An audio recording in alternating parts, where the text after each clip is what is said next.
There was a king and he had this question. Why? Because he wanted that, his father had passed away.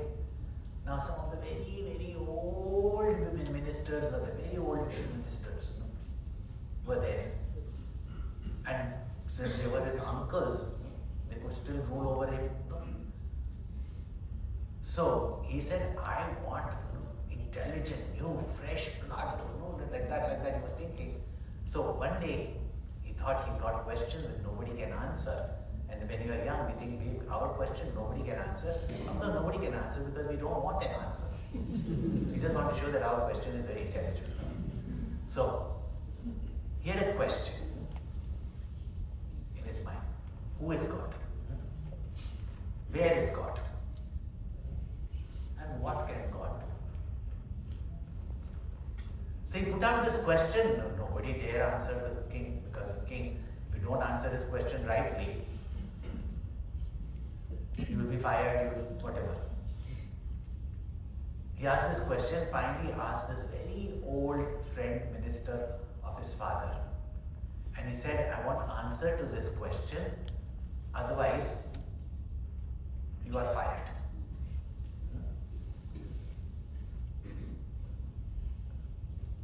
The minister said, I need a month to find out the answer to this question. But you can't bluff the king. It has to be convincing. 1 month passed away. He was alone. And nowadays he doesn't even have any work. He came home sad. And he had one attendant. Wife also may have passed away, children must have left. So he just had one attendant at home who was doing his cooking also. The cook said, food is kept, why are you so sad? He said, tomorrow I'm going to be fired. So the cook said, tomorrow you're going to be fired, no? Why are you not eating food today? Tomorrow you will not have food. Why not eat the food you have today? Practical. They're called practical street wisdom in India. You can learn it from your servants and your cooks, which you can't study in universities. You can learn from the taxi drivers, the fruit seller. He said, why not eat today? So he went and slept. He said, if tomorrow I'm going to be fired only, if it's inevitable, why worry about it today?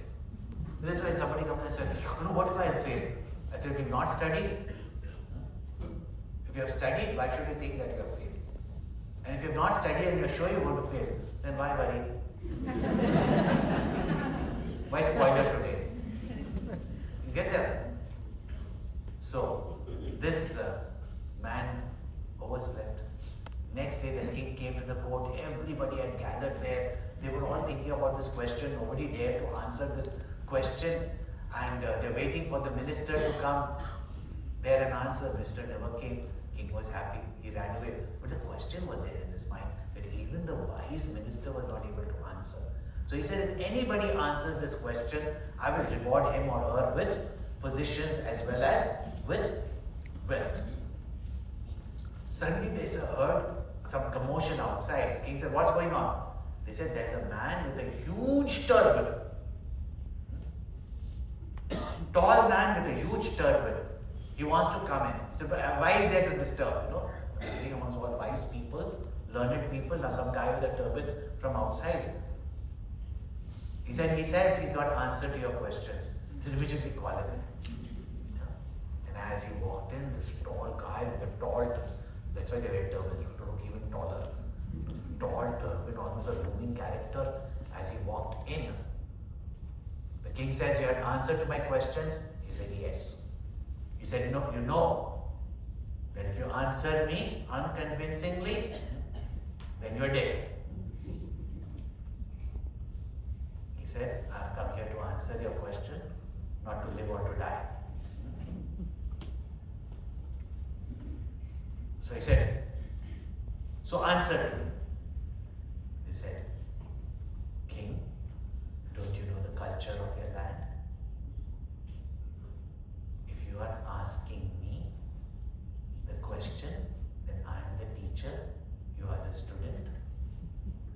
You come down and give me your seat. I will answer the question. King knows the culture. He offered his seat to the tall man and went down and said, tell me, who is God? He clapped. Whoever was sitting on the throne, the guards came. He says, go bring a black cow. They went searching for the black cow. Everybody was waiting, and the more you wait, the more precious it is. If you can straight away meet the Swami, no. You have to wait for it. By the time they brought the black cow, king was anxious. Now tell me, why is it black cow? You brought a cow? Go bring some green grass. So they went and brought the green grass. Feed the cow. So they fed the cow. Now milk the cow. Feed the cow, then milk the cow.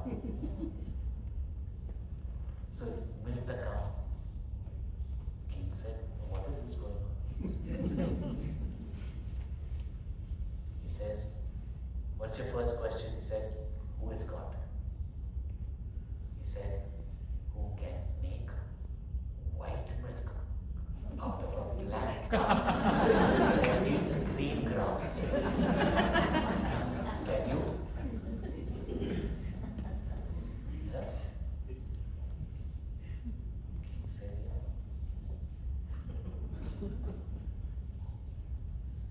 Okay, second question. Take the cow, put it back on the fields. Close all the doors and windows. All the doors and windows were closed. And they were not glass windows. King's palace, high security. Everything was closed, shielded. It became pitch dark.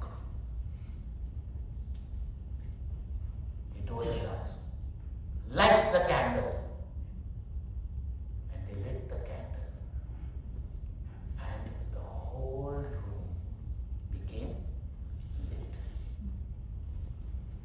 Where is God? Like the light of the candle everywhere. Because light is not only there, it is everywhere. Quite convinced.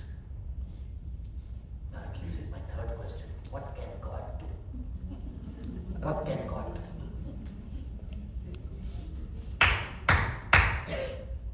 Open the doors and windows. Let the people standing outside come in.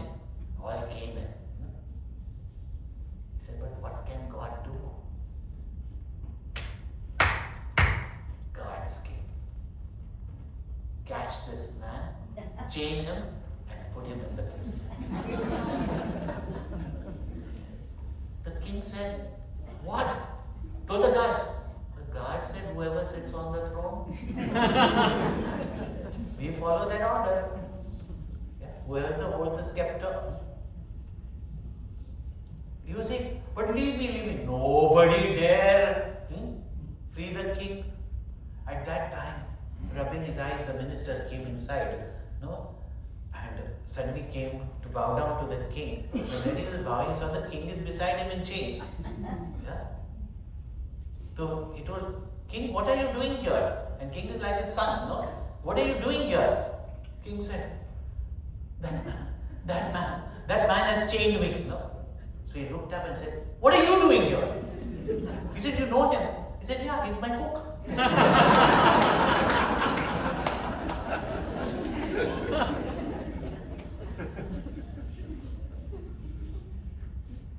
So the cook said, king, you want to know what can God do? He can make a cook into a king and a king into a prisoner. That's why you see, God is so great, so strong and so mighty. There's nothing my God cannot do.